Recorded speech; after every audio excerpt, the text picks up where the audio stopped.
Buick BGR гэж машина одоо яг жил 1 сарын өмнө эхний 2хан машин орж ирсний хамгийн түрүүнийхийг энэ оч моторсоос авч байлаа.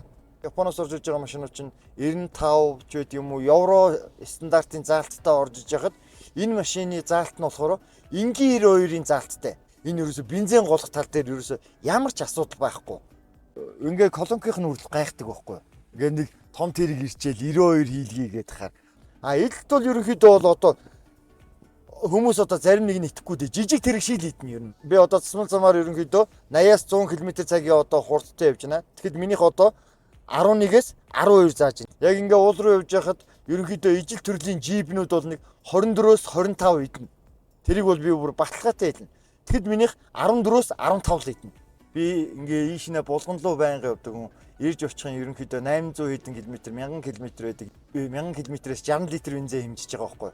60 литрийн бензин гэдэг чинь хэрвээ би 95 хийсэн бол хийж яах вэ гэл. Ингээл санхүүгийн бодоод ирэх юм бол асар бага зардал гараад иж байгаа байхгүй. Гадаа явж явах чинь сайхан дээдлээрээ сайхан люка онгоолгоо сайхан агаарлаад явцдаг.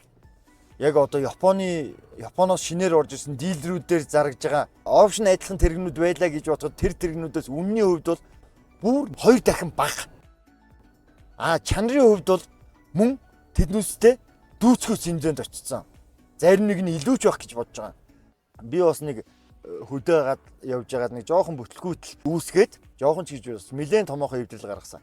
Одоо нэг яг оч моторс маань өөртөө за та байж одоо таны энийг яач гээл машины маань эвдэрсэн юмнуудыг задлаад урагшин явуулаад тэгээд ерөнхийдөө эвдэрлийнх нь онцлогоо бүх юмнууд нь ороод ирчдэг юм байна. Өөртөө эн чинь грейт бордуулагч дээр одоо үндсэн мэрэгжлийн инженер засварчинтай учраас ерөнхийдөө асуудал байхгүй. Би тэр сэлбэг орж иргэн гэхээр би урд нь Япон тэр юу яачаад нэг эвдэлж барих элдв шалдрын асуудал гарахад за яста одоо сэлбэгэн дээр ч би яста алуул дуусандаа гэж бодоод за одоо яста нэг ганц айжсэн юм тэр тэгсэн чинь миний санаж байсан сэлбэгний үн маань ерөнхийдөө бол 4 дахин хямдхан орж ирсэн.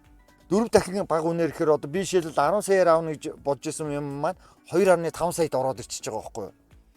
Тэгэхээр тэр надад бол ерөөсөө 100% таалагдсан. За одоо манай монголчуудын дийлэнх ундаг ерөнхийдөө нэг джип байдаг да. Японоос орж иж байгаад одоо сүүлийн үед одоо шинэ загварынх нь орж иж байгаа нэг джип байгаа. Тэр джип одоо жишээлбэл ерөнхийдөө бол урагшина 6 араатай джип шүү дээ. Тэгэхэд чи миний энэ чи ерөнхийдөө урагшина 8 араатай. Хоропны өв ч гэсэн чинь герман стандартын хороп шүү дээ.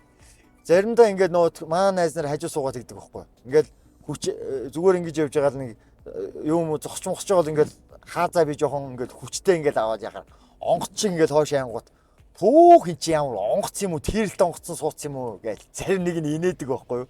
Тэгэхээр энэ ерөнхийдөө бол энэ урагшина 8 араа гэдэг бол үнэхээр бас нэг бодлын энэ давуу тал юм уу да. Зарим нэг нь бодож магадгүй л дээ 2000 турботой болохоор ерөнхийдөө хүч бага байж магадгүй ч шиг V6-гийн хэмжээнд очих үйс. V6-аас илүү гарах үйс 4600 хүртэл дүүсгээс моторын хүчийг бий болгож гаргаж байгаа учраас энэ тэргэнд бол ерөөсөө тэр моторын бол ерөөсөө тэр багтал цагалт гэсэн юм ерөөсөө байхгүй. Тэгээ эн чинь өөрөө эн чинь жолоодлогын 8 гуримтэй. Тэгээ жишээлбэл одоо би энэ засан унж явж байхдаа нэг өөр 4-4-өөр явж байдаг. Мөсөн дээр явж байхдаа би бас өөр нэг 4-4-өөр явж байдаг. Одоо шавран дээр явна штэ. Шавран дээр явхад хүртэл яг нөгөө шаврныхаагаа тавиад явхад ерөөсөө булгаа ерөөсөө асуудал ерөөсөө байхгүй болчихж байгаа байхгүй. Хурд авахтал дээр бол ерөөсөө асар хурдтай аа.